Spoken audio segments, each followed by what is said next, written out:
Welcome back, you guys. My friends, I've got some advice. Today, please go out and live your life. Go see your boys or your girls, see your friends, speak to your fam, do something for this Halloween weekend. There's tons of things out there on the streets right now. Hit the clubs, do something. Do something more productive today than staying at yards and beating yourself up over this performance. You might be thinking my reaction is just completely different. You guys, we lost this game in the first half. I had plenty of time to accept our fate, yeah? Even when Havertz made it 3-1, there wasn't even much hope. There was no glimmer that came from that. At least it didn't make the scoreline as embarrassing. But the reality was today, Brighton absolutely finished us. And if there was one big talking point I would take out from this game today, yeah?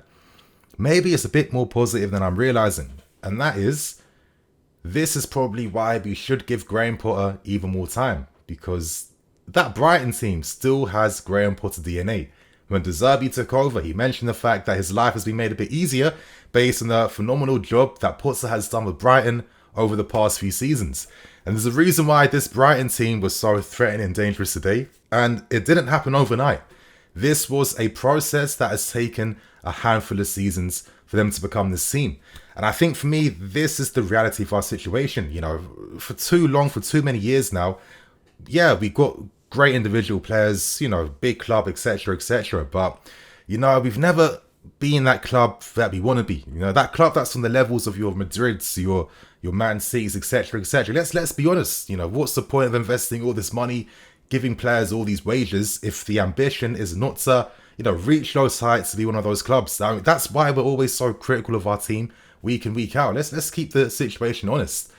But to get to that point, it won't happen in one season. Can I really expect Graham Potter, who has taken over during the middle of a season where he's had no preseason whatsoever, in the thick of a season where he still has to figure out his teams, his players, and, finding the best way for them to play? So many managers fall in the same situation time and time again at this football club.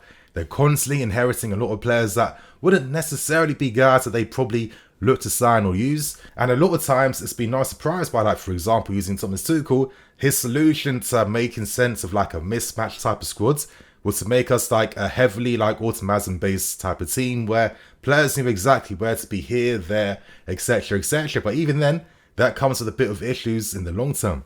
So if you looked at this Brighton team and you thought, wow, they thoroughly outplayed us, they were dominant, and they looked like a great team, this is probably the biggest advertisement for why you need to have patience with Graham Potter, because the reality is he will get backed. We already know we will be signing players in January in the next window as well.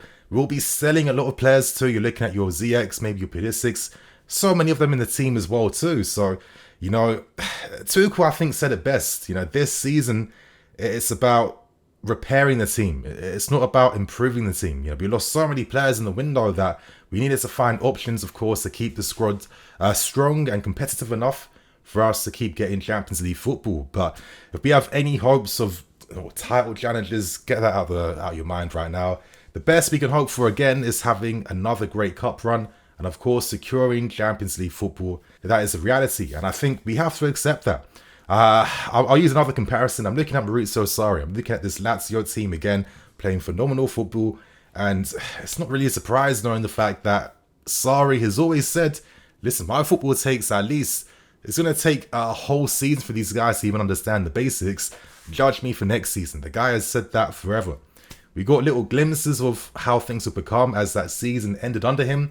But then he moved on because he got a bit shook because we had the transfer ban at the time. But, I keep seeing so many examples of managers where when they're given that patience and time to grow and build, the situations do improve, the football does get better, and you see a ton of differences in the long run. And I think if there's one thing to take from this game is, these results might not even be a bit of a surprise at times, being honest with things, but this won't define us forever. So if your first instincts as Potter out, Potter's a mid-type of manager, mid-table manager, bro, we literally got beaten today by the team that he built and created. And I think that's probably the best advertisement for what he can do in the long run once you can apply his principles alongside a better caliber of player, of course, and more new signings to come in the future windows too. But again, that's just my initial thoughts from this game. But I think the main reason why we lost today was definitely on a tactical level. I think Potter got things wrong. I can understand after that performance versus RB Salzburg. I think the big positive from that game was that, okay, we created like a multitude of opportunities and chances, and a lot of times we do look like we struggle to have any invention in the final third. You know, versus RB Salzburg, I think you can probably get away with, you know, using very like offensive-based wing backs who are essentially acting as wingers. You're basically playing like a 3-3-4. You can do that because even though they're a good team, they're not a great team, and they were defensive, and you know, we had to get goals in that game. But the stats still show that, you know, it was nearly identical in terms of the amount of shots on goal and shots created that both teams had. So we definitely still conceded quite a bit on the transition. So of course, playing against a better team, a Prem team too, and Brighton, who have been coached to perfection too under Graham Potter as well, it's a completely different kettle of fish. And you know, in the end, I think tactically we were absolutely beaten because, you know, nearly every goal came from an attacking transition that Brighton had. So I think there's definitely something here for Porter to think about, and I'm curious to see what he does now in the next game, because I think we're playing now versus Arsenal next. So yeah, let's see what happens with that game, you guys. A terrible showing, to be honest, but I can understand why Porter looked to continue things, because we do have to build some form of consistency. I think we're constantly in this situation where we have to, you know, swap players and make constant tweaks to how we play based on the individuals that are playing in the game for that day. It's going to make things longer for you and longer for the players to build that understanding. I think that's what we have not had for a long time. And, you know, we have to accept that this takes a lot of time. Probably next season, realistically now, I'm thinking, okay, let's see what we can do in terms of the football and in terms of obviously the unity between our defense, midfield and our attack, because, you know, I just don't see us like getting that sorted in the season. And honestly, I guess I'm kind of okay with that, because I'm a Chelsea fan my whole life. I've been in this situation so many times as a fan, just witnessing how things play out and become, that I'm at a point now where it's like, okay, if you're going to do drastic things like, you know, sack Tuchel right now, you know, pay all this money, 20 mil to sign Potter and his staff, and then you're giving Graham Potter like 12 mil a year as well too. You know, that is not money, especially in FFP days, that you can just throw around if you don't fully really back and believe what this guy can do and what he can bring for the team. So, you know, today, tactically, I don't think the lack of wing backs and the transition was not helping us whatsoever at all. And I guess the game was kind of lost before it even started, because they literally got a goal in the first 5 minutes. So it's a frustrating one. But I guess to end like the other thoughts on my mind, come on, I'm gonna speak as a fan right now, but our attacking football can be a bit frustrating at times. Yeah, it was Salzburg, it was sick, it was great unity, etc., etc. But you know, that's gonna take some time to fully build consistently. But there are some players that have consistently been a bit mid, and I guess there's one player in particular for me that I guess I haven't been surprised by, but maybe it's not fair to be frustrated by him, but that is probably Raheem Sterling. You know, like I keep saying, I got a lot of respect for the guy. He is a sick player, but I've accepted what type of player he is. The guy is someone who gets on the end of moves. He's a wide forward. His game isn't about creating and fashioning opportunities to build something from nothing. The stats of Man City were showing that his dribbling stats in 1v1 situations have been falling for the past like 3 seasons consecutively. And for Pep Guardiola, one of the things that he definitely relies upon is that he wants his players to be dominant in those 1v1 situations. So it's no surprise why he was moved on for guys like Grealish and others that came in to replace him. But I don't know, maybe it's not fair to think this, and I can definitely hold my hands up, but I can't help but think the money this guy's earning, 400,000 a week. I'm just thinking, like, the reason why I even care is that, you know, we have a lot of money to play with, but this isn't money that we could spend for like the next, like, I don't know, 5-10 seasons consecutively. We have a small window of opportunity here, like for the next like maybe 2-3 windows max is the best opportunity for us to spend the most money. So I want to feel confident that the money we're investing is going to be improving the team in the long run. You know, when you're going to give guys crazy wages, you're looking at your Koulibalys, Sterlings and others who haven't had that type of impact of really improving the team or adding too much in terms of what we're doing. You know, maybe it's not fair, but it makes me feel a little bit worried in the sense of, okay, I can I have that confidence that when it comes to us wanting to sign a big player, that this is the right one we're bringing in to begin with? Because, you know, Sterling was never the player that I knew us Chelsea fans really needed in the team and the type of player that we wanted to see.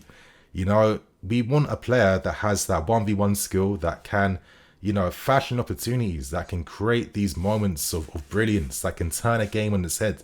I think we definitely have taken Eden Hazard for granted. When you have a top 3 player in the world, you get a lot of special things that a lot of clubs and fans will not be able to relate to, because these guys are that good and on such a high caliber. They make the game a bit different and a bit easier. So I can't be expected to be signing Eden Hazard caliber players week in, week out. But I'm just thinking, you know, I'm seeing a guy that's not bringing too much in terms of the game, not really elevating our attack. And, you know, he wanted to leave Man City to become the leader at Chelsea Football Club, to show what he's really about. And I think so far my, you know, reactionary maybe it is, opinion at this point in time, I'm just not really seeing it right now. So I don't know what we do from here. Again, maybe I shouldn't be reacting too much, but I guess for me, at least if there's one thing I want to see now, is maybe a bit more consistency. I feel like next game we won't probably see this like formation that Porter's used for the past 2 games. Now we'll probably see something completely different. And then I worry, are we going back to the scripts again, trying to make sense of this situation with, you know, some like limited options that we may have.